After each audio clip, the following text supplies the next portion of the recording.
दोस्तों, middle east की जंग अब नया और खतरनाक मोड़ लेती दिख रही है।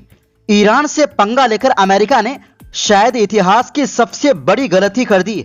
अब डोनाल्ड ट्रंप को उनकी ही टॉप जनरल ने स्ट्रेट ऑफ हॉर्मुज की सच्चाई बता दी है कि यहां ताकत के दम पर कब्जा करना आसान नहीं होगा, क्योंकि ईरान की यहां पर बड़ी तैयारी है।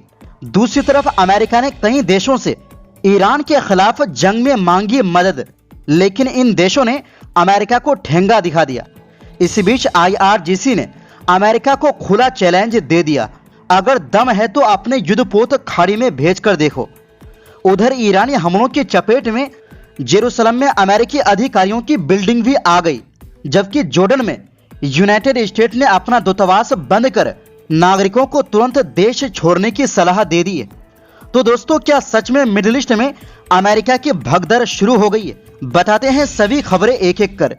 दोस्तों, 28 फरवरी को जब अमेरिका ने इजराइल के साथ मिलकर ईरान पर हमला कर सुप्रीम लीडर को मारा था, तब राष्ट्रपति डोनाल्ड ट्रंप ने इसे दुनिया के सामने एक जीत की तरह पेश किया था। साथ ही इसे सिर्फ अमेरिकी सेना द्वारा किया जा सकने वाला ऑपरेशन बताया था। अब जब युद्ध को 16 दिन बीत चुके हैं, तब ट्रंप ईरान के खिलाफ युद्ध में दूसरे देशों से मदद की अपील करने लग गए हैं और अमेरिकी जनरल ट्रंप को हिदायत दे रहे हैं। दरअसल ईरान के हॉर्मुज स्ट्रेट को कंट्रोल में लेने के लिए अमेरिकी राष्ट्रपति डोनाल्ड ट्रंप लगातार प्रयास कर रहे हैं। इसी कड़ी में रविवार यानी 15 मार्च को ओवल ऑफिस में राष्ट्रपति ने हाई लेवल मीटिंग बुलाई। इस मीटिंग में रक्षा मंत्री पीट हेगसेथ और सुरक्षा मामलों के सलाहकार जनरल केन शामिल थे। ट्रंप ने इस मीटिंग में जनरल केन से पूछा कि आप लोग आखिर हॉर्मुज में तेल टैंकरों को सुरक्षा देने के लिए युद्धपोत क्यों नहीं भेज रहे हैं? न्यूयॉर्क टाइम्स ने सूत्रों के हवाले से इस मीटिंग को लेकर एक रिपोर्ट की है। इसके मुताबिक जनरल केन ने राष्ट्रपति को एक प्रेजेंटेशन किया। केन ने यह बताया कि इसे ताकत के बूते कंट्रोल नहीं किया जा सकता है। जनरल केन ने राष्ट्रपति ट्रंप से कहा, यह इलाका काफी संकरा है, यहां आसानी से नजर रखा जा सकता है। ईरान ने यहां बहुत ज्यादा की संख्या में सैनिकों की तैनाती नहीं की है, ऐसे में यहां बमबारी भी नहीं किया जा सकता है। जनरल केन ने ट्रंप को समझाया कि ईरान ने यहां काफी चालाकी से अपने सैनिक तैनात कर रखे हैं। इस इलाके में एक मामूली गोताखोर या सामान्य नाव भी अमेरिकी युद्धपोत और तेल टैंकरों को बर्बाद कर सकता है। केन के मुताबिक अगर ऐसा होता है तो इससे पूरी दुनिया में अमेरिका की किरकिरी हो सकती है। इसलिए अमेरिका हॉर्मुज स्ट्रेट में युद्धपोत भेजने से हिचकिचा रहा है। कहा जा रहा है कि ओवल ऑफिस के इसी ब्रीफिंग के बाद डोनाल्ड ट्रंप ने 7 देशों से संपर्क साधा है।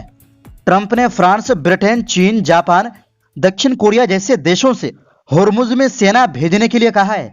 अब तक किसी भी देश ने ट्रंप की इस पहल का समर्थन नहीं किया है और इसी वजह से ट्रंप की बौखलाहट बढ़ गई है।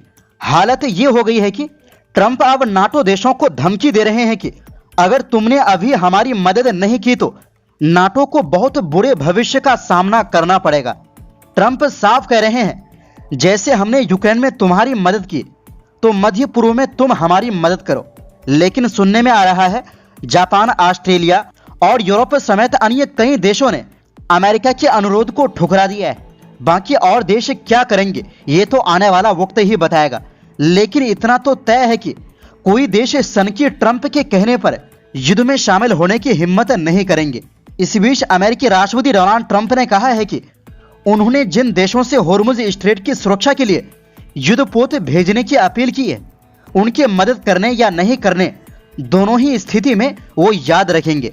वहीं दूसरी ओर अमेरिका इजराइल के खिलाफ जंग के बीच ईरान ने एक दावा करके दुश्मनों के टेंशन को 100 गुना बढ़ा दिए और अमेरिका को सीधा चैलेंज कर दिया है कि अगर दम है तो हमारे इलाके में युद्धपोत को भेजकर देखो। दरअसल Islamic revolutionary guard corpus IRGC के प्रवक्ता अली मोहम्मद नैनी ने रविवार को कहा कि ईरान अभी जिन ज्यादातर मिसाइलों का इस्तेमाल कर रहा है वो करीब 1 दशक पहले बनाए गए थे। उनका कहना है कि 12 दिन की जंग के बाद तैयार की गई कई नई मिसाइलें अभी तक इस्तेमाल भी नहीं की गई है। दोस्तों, यहाँ 12 दिन की जंग से मतलब उस सैन्य हमले से हैं जो इजराइल ने 13 जून से 24 जून 2025 के बीच ईरान पर किया था।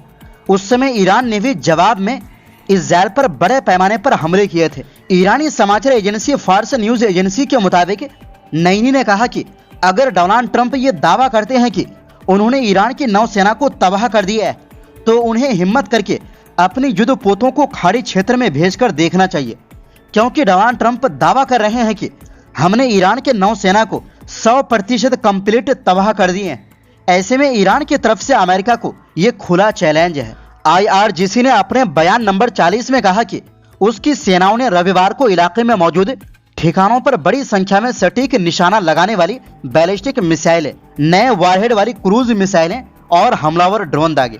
बयान के मुताबिक इन हमलों में कमांड और कंट्रोल सेंटर, निगरानी tower, air defence system, logistic support के गोदाम और कई अमेरिकी सैन्य ठिकानों को निशाना बनाया गया। इनमें अल दफरा एयर बेस, अल अदेरी हेलीकॉप्टर बेस, अली अल सलेम एयर बेस और शेख ईसा एयर बेस जैसे ठिकाने शामिल बताए गए। इसी बीच दोस्तों, अमेरिकी राष्ट्रपति डोनाल्ड ट्रंप ने कहा है कि ईरान बातचीत करना चाहता है। उन्होंने ये भी कहा कि गलत जानकारी फैलाने के लिए ईरान AI का इस्तेमाल कर रहा है। ट्रंप ने यह बयान एयरफोर्स 1 में पत्रकारों से बातचीत के दौरान दिए। ट्रंप ने कहा कि ईरान समझौता करने के लिए बेताब है। कूटनीतिक बातचीत के बारे में उन्होंने बताया, हम उनसे बात कर रहे हैं, लेकिन मुझे नहीं लगता कि वो अभी तैयार है। हालांकि वो काफी करीब पहुंच रहे हैं। उधर ईरान के विदेश मंत्री अब्बास अरागची ने रविवार को कहा कि ईरान ने कभी भी युद्ध विराम की मांग नहीं की है और न ही बातचीत की मांग की है। जब ट्रंप से पूछा गया कि क्या वो ईरान पर जीत की घोषणा करने के लिए तैयार है, तो उन्होंने कहा ऐसा करने की कोई वजह नहीं है। वहीं दूसरी ओर इजरायली मीडिया ने बताया कि तेहरान के हालिया मिसाइल हमलों के बाद ईरानी मिसाइल का मलबा यरूशलेम में US काउंसिल वाली एक रिहायशी बिल्डिंग पर गिरा। इजरायली अखबार येदिओत अहरोनोत ने बताया कि ये घटना शनिवार को हुई, जिसमें ईरानी मिसाइल के मलबे से उस बिल्डिंग को नुकसान पहुंचा जहां US काउंसिल रहते हैं। रिपोर्ट में नुकसान की सही हद के बारे में नहीं बताया गया। US स्टेट डिपार्टमेंट ने एक बयान में कन्फर्म किया कि इलाके में मिसाइल इंटरसेप्शन के कारण मलबा एक रिहायशी इलाके पर गिरा।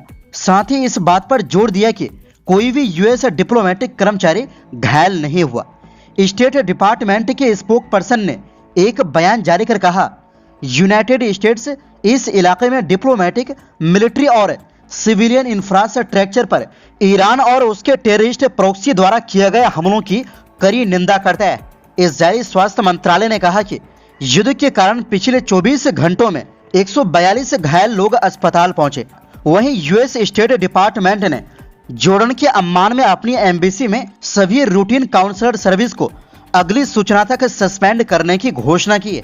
साथ ही वहां मौजूद अमेरिकी नागरिकों से जोर देकर कहा गया है कि वो उपलब्ध कमर्शियल उड़ानों के जरिए जल्द से जल्द देश छोड़ दें। डिपार्टमेंट ने कहा कि वो उपलब्ध निकलने के ऑप्शन में मदद देने के लिए जमीनी स्तर पर हो रहे डेवलपमेंट पर नजर रख रहा है।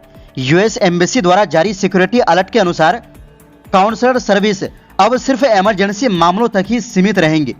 ये फैसला उस आदेश के कुछ दिन बाद आया है जिसमें गैर जरूरी सरकारी कर्मचारियों और उनके परिवारों को जॉर्डन छोड़ने को कहा गया था।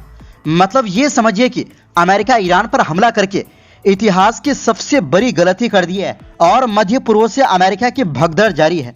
लगभग सभी देशों से अमेरिका अपने नागरिकों को निकलने की हिदायत दे रहे हैं। तो दोस्तों, फिलहाल के लिए इस रिपोर्ट में बस इतना ही। आपसे गुजारिश है, सच्ची पत्रकारिता के लिए हमारे चैनल को सब्सक्राइब करें और वीडियो को लाइक शेयर करना ना भूलें।